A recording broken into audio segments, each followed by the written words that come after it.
Estamos con una serie que se titula, con signos de interrogación, ¿somos la última generación? Ojalá que todos ustedes que no han escuchado la primera y segunda, tercera parte, la consigan, la tenemos en YouTube, la tenemos en Facebook, etcétera, etcétera, pero es una serie interesantísima que tenemos que darle respuesta. ¿Realmente somos nosotros la última generación? La Biblia nos va a dar la respuesta. Abran sus Biblias, el capítulo 24 de Mateo. Dichosos y felices los que trajeron su Biblia. Se irán en el rapto. Mateo 24, versículo 31, 32 al 34. En este pasaje de Mateo 24, 32 al 34, es la última señal que da Jesucristo de todas las señales anteriores que dio en el mismo capítulo acerca del fin. Ya vimos que le preguntaron, ¿qué señal nos das del fin de la historia y del fin y cuándo vas a regresar? Y Cristo contesta en los primeros versículos de este capítulo que habría guerras y rumores de guerras, pestes, hambres, terremotos, pero que sería el principio de los dolores. Pero ya aquí en esta parábola de Mateo 24, 32 al 34, nos da Cristo una pista, nos da una clave, que es la más importante de las que Cristo pudo enunciar en su vida. Y dice así: de la higuera aprendan la parábola.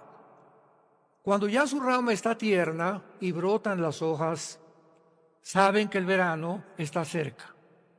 Así también ustedes, cuando vean todas estas cosas, conozcan que está cerca a las puertas. De cierto os digo que no pasará esta generación hasta que todo esto acontezca. Cristo está revelándonos aquí una profecía que es imposible que esta generación se pudiera cumplir en la época de ellos, porque sabemos nosotros que en los primeros 3 siglos de la era cristiana, pues desaparecieron completamente los apóstoles, Tertuliano, Irineo y todos los primeros padres de la iglesia. Entonces no podía ser esa generación a la que Cristo pudiera referirse. Pero la clave de todo esto es la palabra higuera.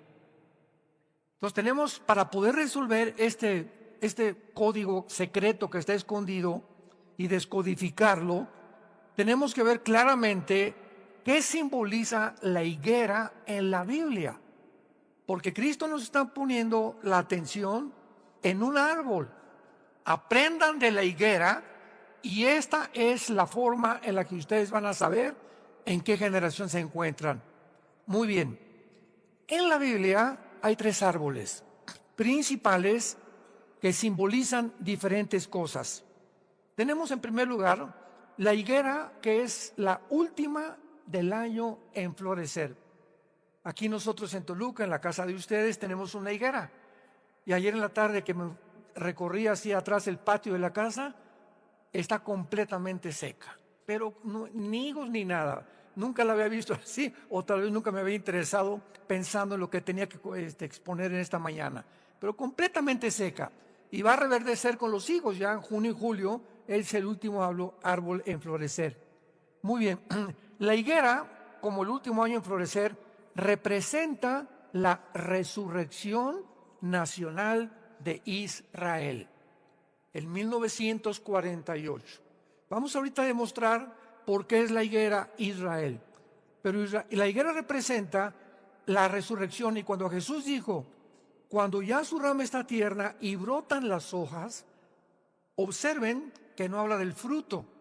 Está mencionando simplemente las hojas de un árbol que cuando comiencen a brotar, pongamos atención.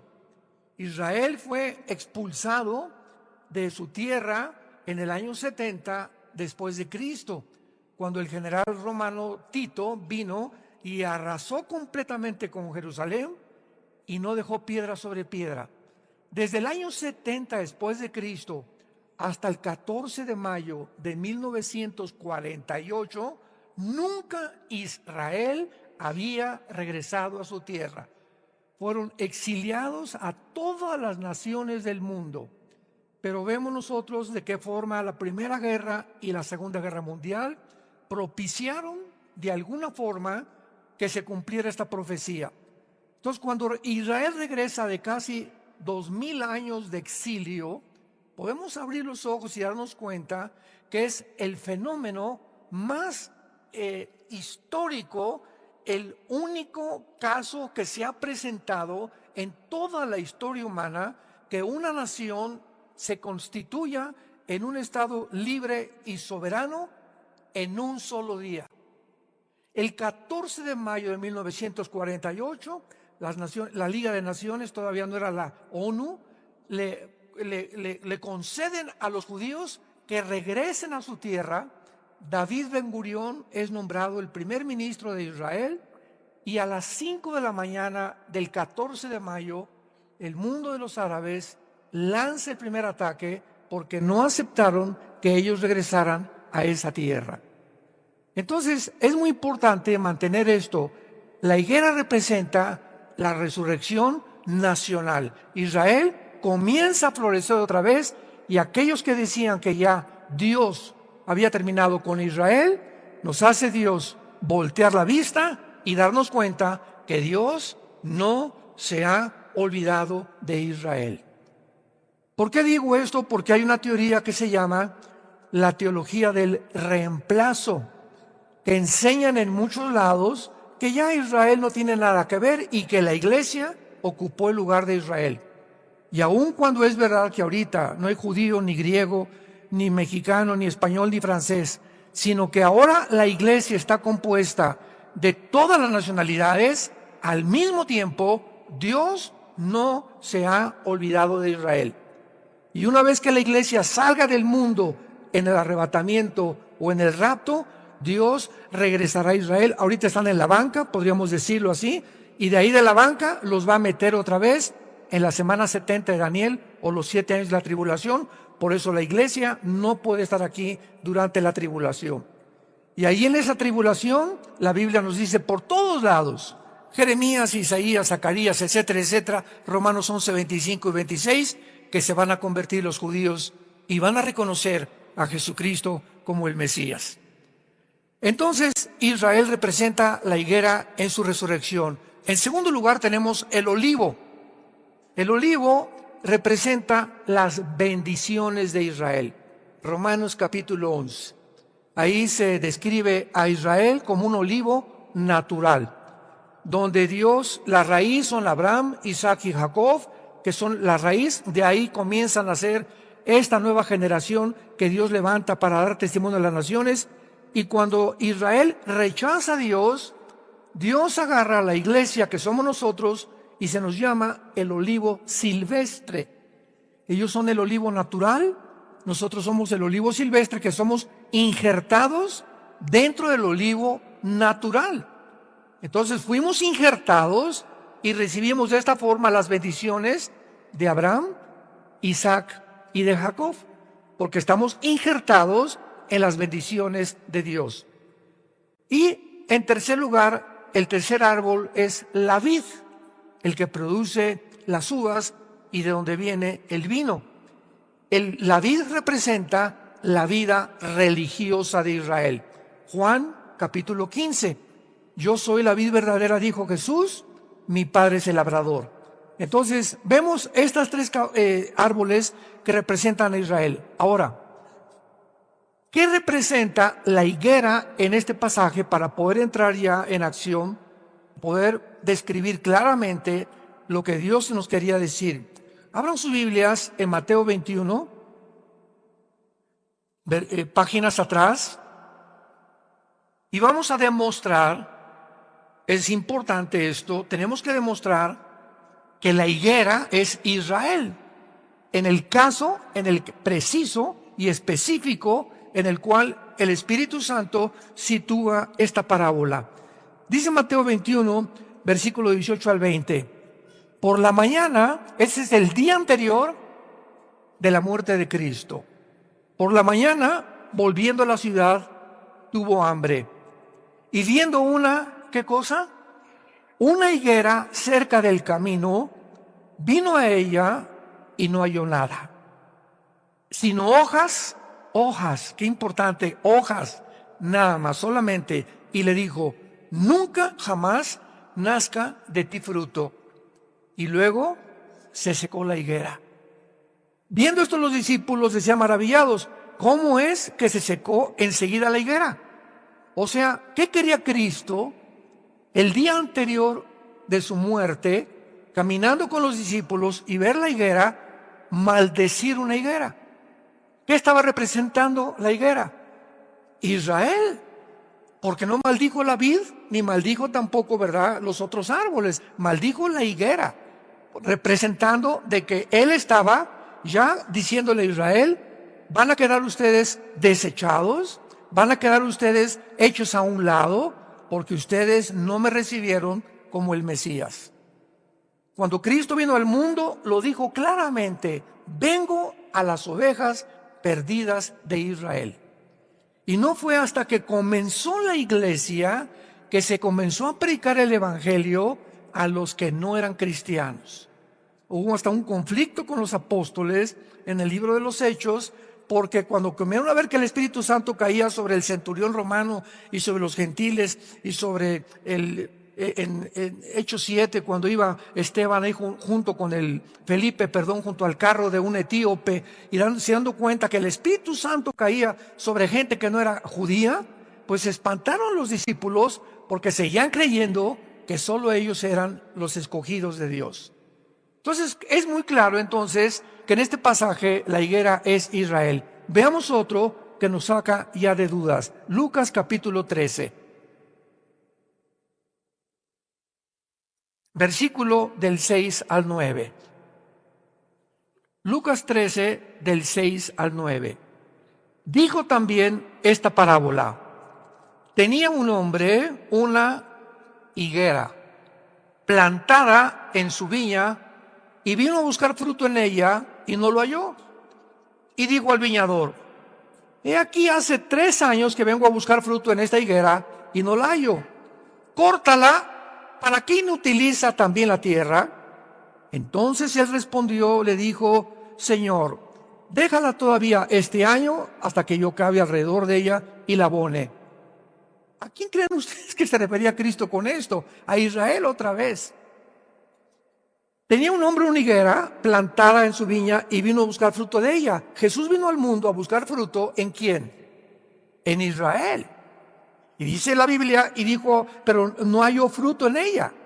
No halló fruto, o sea, los judíos lo rechazaron a Jesús.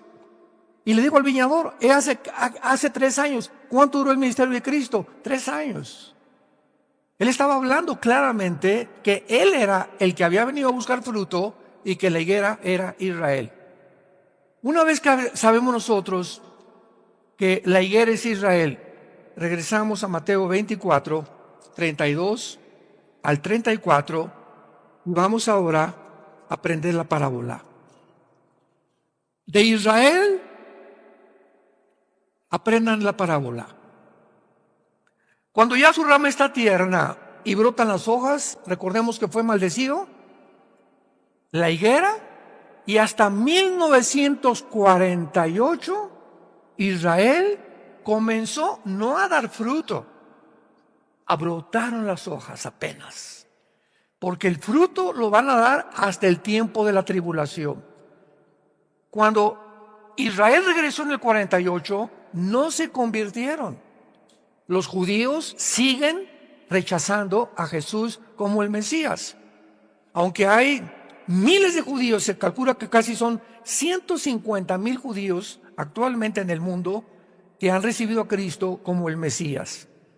Pero ahora no sé cuántos de ustedes nos van a acompañar. Vamos a Israel, del 7 de junio al 17 de junio. Este año vamos a ir a Israel y vamos a darnos cuenta, cuando entremos al Muro de los Lamentos, que los judíos ortodoxos que traen sombrero negro, caireles, todos negro, son aquellos que niegan, ¿verdad? O sea, el judaísmo niega, se enoja y blasfema y maldice al Mesías, a Jesucristo, porque todavía no se convierten.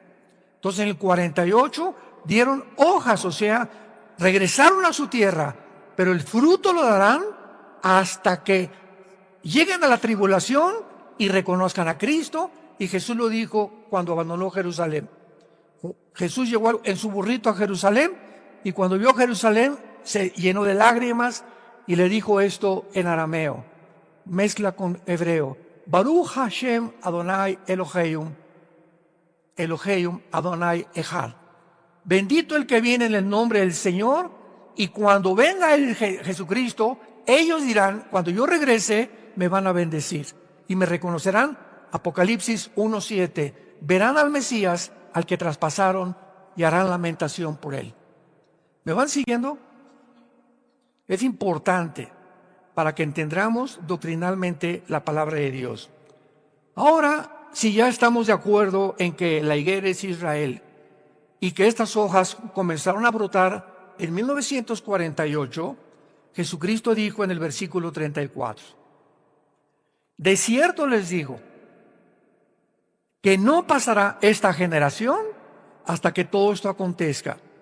¿A qué generación mencionaba Jesús? ¿O a qué generación se refería?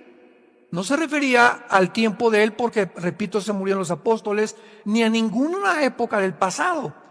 Se estaba refiriendo a la generación final, porque él lo dijo, esta generación que ve estas cosas no pasará hasta que todo esto acontezca. Muy bien. ¿Cuántos años dura una generación? Es la segunda cosa que tenemos que resolver. Bueno, por ejemplo, en Génesis 15, cuando se le profetizó a Abraham que iban a ser expulsados a Egipto, dijo que en 100 años no pasarían 100 años sin que iba a regresar. Y fueron 400 años, 4 generaciones de 100 años en aquel tiempo que iban a regresar. Los hombres duraban antes de Moisés y de Josué, Matusalem 969 años, Adán duró 930 años, Noé a los 500 años comenzó a tener hijos, cuando después vino a los 600 años que vino el diluvio. Entonces toda esta generación de toda esta gente era así, porque había como una capa en el mundo, ¿verdad?, que impedía que realmente los rayos del sol entraran directamente al mundo. No había casi tormentas, pero después del diluvio, la situación cambió. Moisés murió de 120 años y el último en alcanzar más de 100 años fue Josué, el sucesor de Moisés, con 140 años. Y ya de Josué a nuestros días, Moisés escribe el Salmo 90. Si lo quieren ver en el Salmo 90. Y en este Salmo, que es de Moisés, escribe él que ahora las generaciones serían de 70 y más de 80 años en los que no toman Coca-Cola. El peor veneno que puede un ser humano tomar, ¿verdad? Entonces, 80 años, una generación. Muchas gracias. 80 años. Ahora muy bien. Si nosotros sumamos de 1948, 80 años, ¿a qué año llegamos? Al 2028. ¿En qué año estamos? ¿En qué año estamos? Muy bien. Estamos tratando de decir que Cristo dice que termina todo en 2028. Síganme con mucho cuidado. No estamos diciendo eso. ¿Por qué? Porque los judíos vamos a entender las matemáticas de la cronología de Dios. Los judíos tienen un año de 360 días y se llama el calendario lunar. El Papa Gregorio en el siglo III o en el siglo IV cambió el calendario de 360 días a 365 días, minutos y segundos, que es el calendario que desde entonces nos rige a la mayor parte del mundo occidental. Ahora muy bien, de Adán a Abraham pasaron 2000 años. De Abraham a Cristo pasaron 2000 años. ¿Cuánto llevamos? 4. Y de Cristo a nuestros días, perdón, no pueden pasar más de 2000 años tampoco. ¿Por qué? Porque Dios establece desde el libro del Génesis que el séptimo día sería el día de reposo. Y Dios apartó el séptimo día como el día del reposo. Por eso los judíos lo tenían como algo santo, que para ellos era el sábado.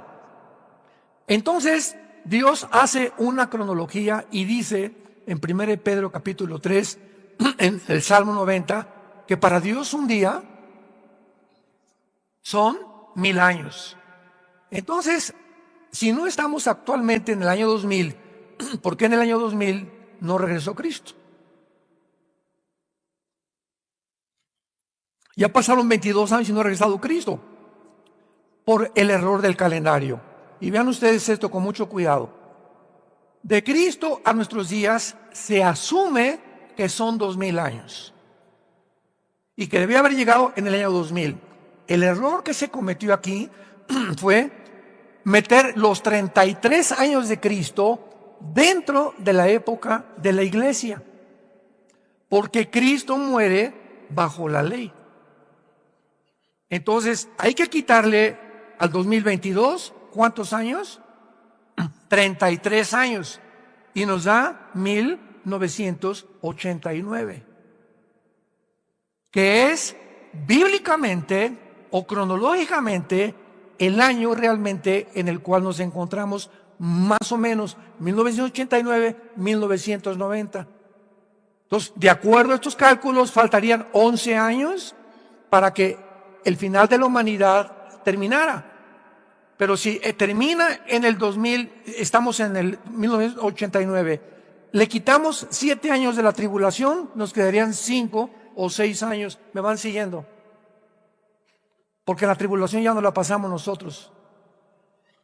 ¿Por qué el Foro Económico Mundial? No son cristianos. Que es la organización que está dirigiendo al mundo actualmente. Su presidente se llama Klaus Schwab, un alemán. Él tiene un consejero que dijo que Jesucristo no es el Mesías, que Cristo no nació, que Dios no existe. Dice 1 Juan, el que niega al Hijo tiene el espíritu del anticristo. Este hombre que tiene de consejero Klaus Schwab se llama Noah Harari. Búsquenlo en el internet, con H, Harari.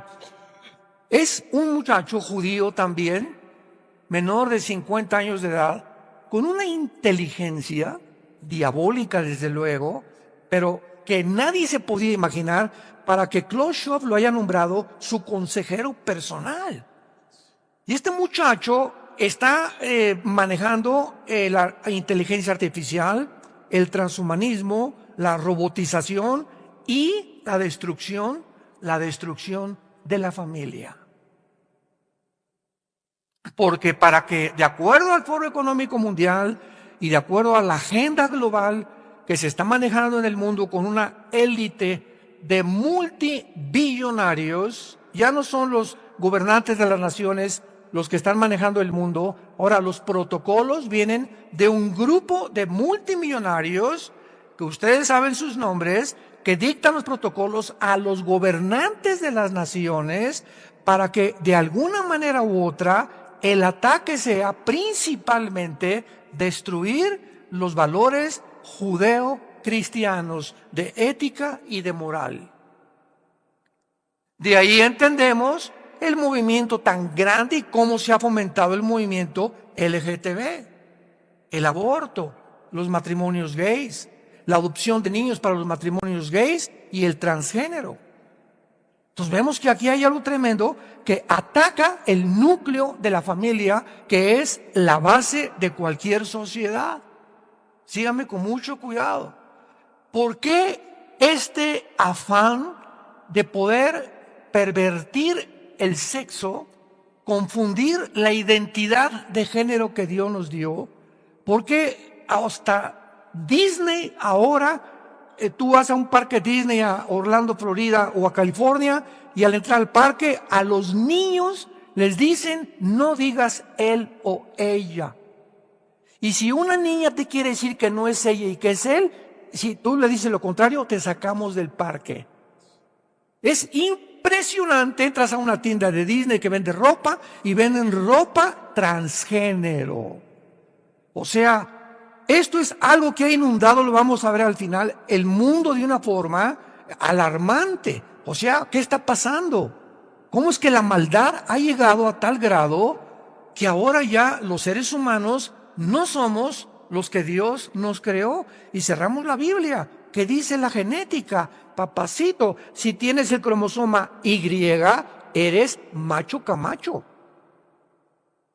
Y si tienes los cromosomas XX, eres mujer. Entonces, si tú naciste con el cromosoma Y quieres en tu mente decir, no soy yo el sexo que yo tengo, sino quiero ser otro, tu problema no es físico, es mental. Se te aflojaron los tornillos de alguna forma aquí, y hay una opresión demoníaca sobre el mundo entero para robarnos tu identidad y decirte, no eres lo que naciste. ¿Por qué la Academia de Psiquiatría en Estados Unidos declaró que el 65% de los transgéneros que se operan sexualmente se suicidan? ¿Oíste lo que acabo de decir? ¿Qué pasa con un ser humano que me voy a operar y quiero ser otra cosa? Vas a comenzar a caminar en la vida y te das cuenta que no eres eso. Aquí tu propia naturaleza niega, se rebela contra tus pensamientos, porque no eres lo que Dios te creó. Tienes que pagar el precio y tienes que entender que te has rebelado contra el Creador. Has dicho, tú me hiciste mal, yo quise ser otra cosa. Y viene una maldición grandísima de este tipo. Porque ahora, ¿verdad? Ya dos papás con hijos, dos mamás con hijos. El matrimonio, que es un papá, una mamá con los hijos. Esa es una familia desde hace 6,000 años, por el amor de Dios. 6,000 años. Esa es la familia. ¿Es coincidencia que hayamos llegado a este punto en la historia donde estas cosas que son el fundamento de la sociedad, que es el matrimonio y la familia, haya un plan maligno, satánico, para poder destruirlo y acabar con la familia? Sí. Y la pregunta es, ¿cuál es el propósito y el objetivo de este plan satánico de hacerlo? Síganme con mucho cuidado. Durante muchos años, siglos, la lealtad de todo hombre es mi esposa y mis hijos. Yo lucho por mis hijos y lucho por mi esposa, es mi familia. ¿Para qué trabajo? Para mi familia. ¿Para qué vivo? Para darle una buena educación a mis hijos y darles un buen ejemplo a mis hijos. Esa es la familia normal. Muy bien, pero cuando ya se hace a un lado la familia y ahora viene esta perversión donde ya no hay ni siquiera matrimonios, ¿a quién es la lealtad? Al gobierno. Al gobierno. Y ahora tu lealtad es al gobierno, porque la Iglesia Católica les prohibió a los curas casarse. Virgen de los Santos. ¿De dónde viene el celibato sacerdotal? ¿Cuál es el objetivo de la Iglesia romana? Que si se casan, pues tienen que tener una familia y el dinero es para la familia en lugar del Vaticano. Entonces quiero que te mantengas célibe para que lo que ganes lo mandes allá y no lo gastes en tu familia. Había un objetivo comercial, satánico, de dinero. Y se convirtió el Vaticano en el estado más rico que existe en toda la historia. Si tú quieres ir a Roma, entra al Vaticano. Nunca habrás visto en tu vida palacios más lujosos que el Vaticano, con pisos de mármoles, joyas, espadas. Bueno, es impresionante. Se calcula, ¿verdad?, en más de 50,000 billones de dólares las riquezas que están escondidas. Pero el Papa duerme en el suelo. Eso dicen, ¿verdad? Cuando comenzamos a entender todo esto, nuestra mente comienza a discernir y te comienzas a entender Porque las cosas que están pasando, todas tienen un objetivo. No hay nada coincidencial. Todos son dots, como dicen en inglés, puntos, piezas de rompecabezas, que cuando los comenzamos a juntar y a unir, vemos un cuadro y vemos claramente y comenzamos a entender que nos encontramos realmente en la última generación. El mundo llegó a su final. Ahora, será dentro de 2 o 3 años cuando venga el rapto, no lo sabemos. Será el 2028, porque el Foro Económico Mundial dice que su meta es el 2030 para resetear el mundo. ¿Por qué pusieron el 2030? ¿Por qué los que tienen el foro de científicos hay un reloj que supuestamente nos encontramos a 50 segundos de las 12 de la noche? Que desde que invadieron Ucrania, el mundo se desarticuló y hemos avanzado a una velocidad impresionante y vertiginosa a la consumación de la autodestrucción del ser humano a través de una guerra nuclear. Quiero que oigan simplemente las superarmas que acaba de adquirir Rusia. Cuando Rusia invade Ucrania, nadie dice pío. No podemos atacarlo con armas porque habría una guerra nuclear. Y Ucrania no pertenece a la OTAN, a la Organización de las Naciones del Atlántico del Norte, que es el ejército de Europa, la OTAN. Acuérdate, la OTAN, cuando digo la OTAN, es el ejército de Europa. Y las naciones de Europa que están bajo el paraguas de la OTAN, esas naciones, si alguien las toca, si alguien toca a España, o a Bulgaria, o a Polonia, o a Alemania, todas las naciones de la OTAN tienen la obligación, se llama el Código 15, de entrar a ayudarla con armamento. Pero Ucrania no está en la OTAN. Entonces llega Putin, invade Ucrania y la OTAN se queda, pues no podemos hacer nada porque la Ucrania no pertenece a nuestra organización. Entonces el presidente de Estados Unidos, Joe Biden, dice, pues vamos entonces a tratar de imponer sanciones económicas y bloquear el SWIFT y impedir las transacciones de dinero para que los bancos, nadie le provea a Rusia dinero desde aquí en adelante.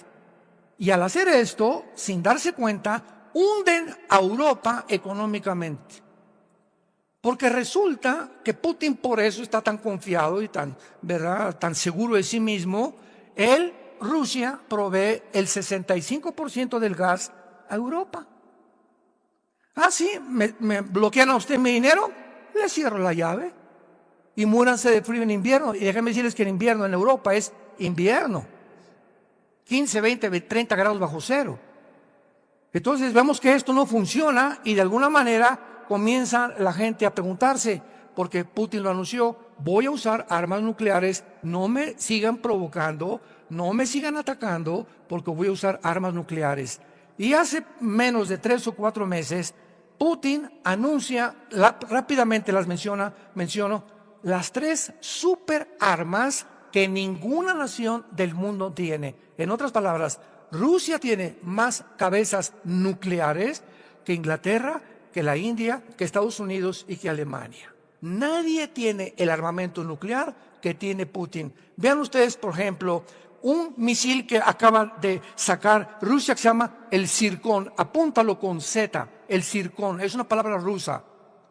Viaja a 11.300 kilómetros por hora con un rango de 965 kilómetros. Este misil lo había usado anteriormente, pero no con ese poder, Rusia anteriormente en otras guerras que tuvo, principalmente en Afganistán. Número 2, tiene el Sarmat con S de Samuel ICBM. Este misil se llama el R-528 Sarmat y está diseñado para llevar 15 cabezas nucleares, o sea, 5 veces más que el anterior misil de la antigua Unión Soviética. Este nuevo misil, el Sarmat ICBM, usa un combustible líquido y está clasificado como ICBM superpesado, o sea, tiene la capacidad de levantar múltiples cabezas nucleares, cargarlas arregladas en un vehículo dirigido y puede derribar 15 blancos al mismo tiempo. Un solo misil del Sarmat ICBM, uno solo, acabaría con 3 ciudades, Washington, Jersey y Nueva York en Estados Unidos. Uno solo de ellos. Este misil pesa 200 toneladas, viaja a 25.700 kilómetros por hora, con un rango de alcance de 5 kilómetros a la redonda. O sea, si cae en Metepec o en Toluca, ¿verdad? A 5 kilómetros alrededor, todos morimos. Y en tercer lugar, el más grande de todos, que se llama el torpedo Poseidón. Esta tercer superarma se llama Poseidón y ha causado preocupación y alarma, y por eso están en Estados Unidos, no le quieren entrar ni quieren todavía tentar más a Putin, porque saben que tienen este misil Poseidón. Oficialmente fue definido este misil Poseidón como un torpedo nuclear intercontinental autónomo o un vehículo submarino armado nuclearmente. En otras palabras, el Poseidón es un torpedo nuclear gigante. Rusia declara que tiene un rango ilimitado. Viaja a 200 kilómetros debajo del agua por hora, y recordemos que es debajo del agua. Puede llevar 10 cabezas nucleares convencionales, y algunos expertos se han referido, expertos militares han dicho, que como sistema de destrucción apocalíptico, porque su carga puede producir un tsunami radiactivo con resultados devastadores. El poder nuclear del Poseidón es de 100 megatones, lo cual significa, escuchen, 100 megatones son 7,000 veces más poderoso que la bomba atómica que soltaron en Hiroshima y Nagasaki en 1945 los norteamericanos. 7,000 veces más poderosa que la bomba atómica que soltaron en Hiroshima y Nagasaki. Puede penetrar a 1,000 metros de profundidad y con un rango de 10,000. A Putin le aconsejaron lo siguiente hace algunos meses. Vete, además, este submarino que trae el Poseidón es el único submarino en el mundo que no se puede detectar dónde se encuentra. No es rastreable por ninguno de los radares. Y ahorita acaban de decir que había movimiento de submarinos Poseidón cerca de Hawái y en el Atlántico también. Y Rusia está comenzando a rodear con estos submarinos a Estados Unidos de Norteamérica. Y no los pueden detectar por la tecnología tan avanzadísima que tienen y el poder destructivo que tienen. Entonces nos encontramos en un mundo en que amanecemos mañana o pasado y tal vez ni el continente americano ya existe, porque bíblicamente todo el continente americano va a desaparecer. ¿Sabían? Con todito Luca.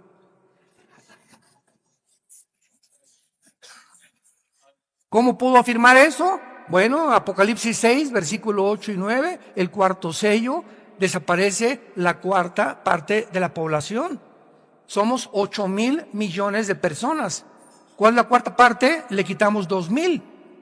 O sea, 2,000 millones de personas en el cuarto sello del Apocalipsis.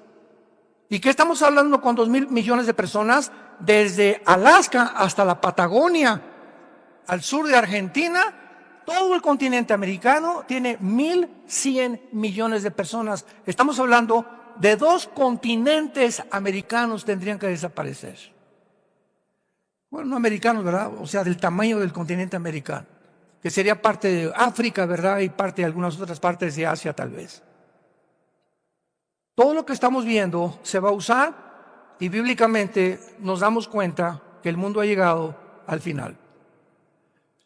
Ahora, ¿por qué podemos afirmar también que somos la última generación? Escuchen. Todas estas personas son psicópatas. Personas que ya, ¿verdad? No hay razón, no hay lógica elemental en sus decisiones.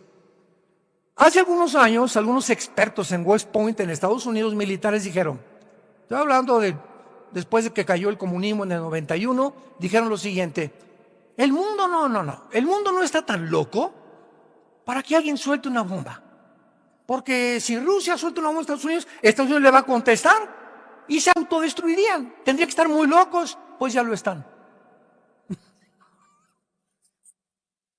Ya lo están.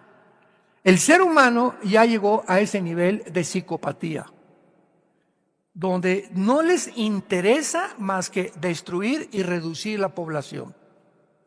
Ahora, ¿qué es lo que ha armado a Putin con tanto valor? Estados Unidos tiene un maletín con una computadora que controla a la marina, a la aviación y a los ejércitos terrestres. Este maletín, donde quiera que va el presidente Biden actualmente, a donde quiera que va, lleva ese maletín un general que va detrás de él. Y se sube al avión y suben con el maletín. Se mete en el carro que se llama La Bestia, así se llama el carro donde viaja el presidente, La Bestia, va el maletín, muy bien. En ese maletín hay un botón. Entonces, si alguien le dice al presidente, los radares, los satélites acaban de investigar que salió un misil y que tal vez no sabemos si va a Estados Unidos, el presidente tiene 5 minutos para abrir el maletín, que le saquen el código porque no tienen la memoria para saber cuál es el código de ese maletín, el general lo tiene, y ya le dan el código. Todo esto dura 5 minutos, es lo que han calculado en los entrenamientos y en los ejercicios militares, y entonces aprieta el botón el presidente de Estados Unidos, y cuando aprieta el botón, la marina, la aviación y los ejércitos escuchan esta señal de alerta nuclear. Entonces, en la tierra comienzan a abrir todas las bóvedas donde están los misiles, los aviones comienzan a regresar a sus bases para buscar los bombarderos de B-52 o lo que sea, y la marina igualmente, ¿verdad? Comienza a buscar los submarinos nucleares para entrar en acción. Todo esto tomaría como media hora. El misil Zircon que acaba de enseñar Rusia llega en 20 minutos. Entonces, faltarían 10 minutos para que Estados Unidos respondiera. Esta es la razón por la cual Rusia ha hecho lo que está haciendo y lo va a seguir haciendo bíblicamente. Y bíblicamente Rusia aparece en Ezequiel 38, Estados Unidos en la Biblia no aparece. Tal vez va a caer económicamente o por un ataque nuclear, como estamos mencionando, o por tanta inmoralidad que el actual presidente, la actual administración ha permitido. Estamos en un mundo donde ya comenzamos a darnos cuenta que levantemos nuestros ojos al cielo. No somos animales, pueblo de Dios. Fuimos creados a la imagen y semejanza de un Dios que te ama, que nos dice nunca te dejaré, nunca te desampararé. Señor, ¿y qué pasa si se acaba el trabajo? ¿Y qué pasa si cae el dólar? ¿Y si cae el petróleo? Dentro de tu corazón tú sabes que ese Dios que mora en tu corazón te está diciendo, estoy contigo. Y el Salmo 37 dice, joven fui y envejecido, y no he visto justo desamparado, ni su descendencia que mendigue el pan. En el Salmo 112, versículo 2, dice la Biblia, la generación de los justos, tus hijos y tus nietos serán benditos, porque me has seguido con todo tu corazón. Has sido íntegro y has sido honrado en la forma como has tratado a tu prójimo. Tú tranza a tu prójimo, tú roba a tu prójimo, o tú cometes fraude contra tu prójimo, no te la acabas. Porque Jesús dijo cuando Pablo perseguía a los cristianos, ¿se acuerdan? Pablo, Saulo, ¿por qué me persigues? Señor, yo estoy persiguiendo a los cristianos. Jesús estaba diciendo, tú toca a uno de mis hermanitos y me tocas a mí. Hay muchas cosas que Dios puede perdonar, pero no puede perdonar que lastimen a su pueblo, que toquen a su pueblo, porque Él es el Dios que hace justicia y ejerce esa justicia desde hace muchos siglos para todos aquellos que le siguen con todo su corazón. Mirad cuán grandes son las bondades y las bendiciones de Dios para todos los que viven y temen en su corazón. ¿Qué quiero decir con todo esto? Si tú has robado, si tú has cometido fraude, si tú tienes una deuda con alguien que no le has pagado hace 1 año, 2 años, etcétera, etcétera, y te estás haciendo mañosamente el tonto, y si tú tienes algo contra tu esposa que la has lastimado y no le has pedido perdón, o contra tu esposo, o contra tus padres, o has matado, o has abortado, o has querido cambiar de sexo, no importa las ideas malignas que hayas hecho o que tengas, en la sangre de Cristo hay perdón. En la sangre de Jesucristo hay perdón para tu vida. Son las buenas noticias que tengo para ti del Evangelio de la gracia de Jesucristo. Dios quiere perdonarte y te acepta así como estás. Un día estuve aquí en la prisión antes de que estuviera aquí Almoloya, en la Ciudad de México. El general Durazo en aquel tiempo, en el 86, me llevó en un helicóptero y nos aterrizó ahí. Íbamos 2 pastores conmigo y juntaron a 1,636 presos ahí en la prisión federal, que era de máxima seguridad en aquel tiempo. Y al final llega un muchacho y me dice, llorando, me dice, doctor Alducin, ¿puedo yo realmente tener perdón? Le digo, ¿por qué? Me reservo su nombre y me dice, he matado 26 personas. Vine a México como gatillero de un político de Veracruz a matar a una persona, iba en el periférico, se me atravesó alguien y con mi 38 lo maté. Y estoy en la cárcel por una persona que maté y no saben que llevo 25 antes. ¿Usted cree que tenga perdón? Y le dije, la sangre de Cristo te perdona de todo pecado. Es que usted no sabe que tengo 6 abortos. Usted no sabe que abandoné a mi marido y que me fui con otro o con otra. Usted no sabe que he matado a 15 personas. He tratado con narcotraficantes. Hemos tratado en el ministerio. Y siempre les decimos, la iglesia es esto, es un hospital. A eso invitamos a la gente, que vengan a hacer la paz con Dios. Dios te ofrece por la muerte de su Hijo en la cruz el perdón de tu vida. Dios te ama. Y así como estás de sucio como el carbón son tus pecados, como la blanca lana vendrán a ser. Si tú aceptas a Jesucristo como tu Señor y como tu Salvador en esta tarde, y les pido que inclinen su cabeza y hagan esta oración. Señor mío y Dios mío, dile con todas las fuerzas de tu alma, te pido perdón por mi vida. Tú conoces todo mi pasado y todas las maldades y crímenes y robos que yo he hecho, mis desobediencias y mi rebelión contra tus mandamientos. Ahora vengo tal como soy, de pecador, a la cruz, donde tu Hijo abrió sus manos y desde esa cruz me dice que Él me puede perdonar. Gracias a que Él, en esa muerte que Él tuvo en la cruz, Él pagó. Él pagó para que yo no pagara, para que comprendiera que de tal manera me amas, que nos has dado a Jesucristo, para que cualquiera que crea en tu Hijo tenga la vida eterna y el perdón de pecados. Creo, Señor Jesús, que a los 3 días resucitaste entre los muertos, y te pido que entres a mi corazón como mi Señor y mi Salvador. Gracias por darme la vida eterna y la promesa que el día que yo muera no iré al infierno. El día que yo muera moriré en paz, porque en ese momento recordaré que tú pagaste en la cruz por todas mis maldades y por todas las cosas que yo había hecho. Ahora te pido finalmente que la corta vida que nos has dado la pueda yo usar para hablar de ti, para darle testimonio a mi familia, a mis hijos, a mis parientes, a mis amistades, que tú vives, que eres real y que nos está esperando después de la muerte el paraíso que tú has preparado cuando fuiste hace 2000 años y regresarás por mí para vivir contigo por toda la eternidad. En el nombre de Jesús. Amén. Gracias a Dios por este maravilloso libro que nos ha dado Dios. Gracias por la Biblia. Gracias, Señor, por este libro precioso. ¿Qué haríamos? ¿Qué haríamos si no apartamos 1 hora a la semana, que es hoy? La televisión, Netflix, el miércoles, el jueves, los amigos, la cantina, por aquí, por allá, la escuela. Y esta hora que tenemos aquí es un tiempo en el que Dios te concede de reflexión. Estamos en un mundo atarantado que no nos da tiempo de pensar. tanto pecado, tantas películas tan horribles, tantas conversaciones que oímos, tantas cosas que todos los días en las noticias. Y Dios te trajo en este día para que reflexionaras tal vez por primera vez en tu vida que tú no puedes seguir así. No puedes seguir así, no puedes salir por esa puerta igual que como entraste en esta mañana.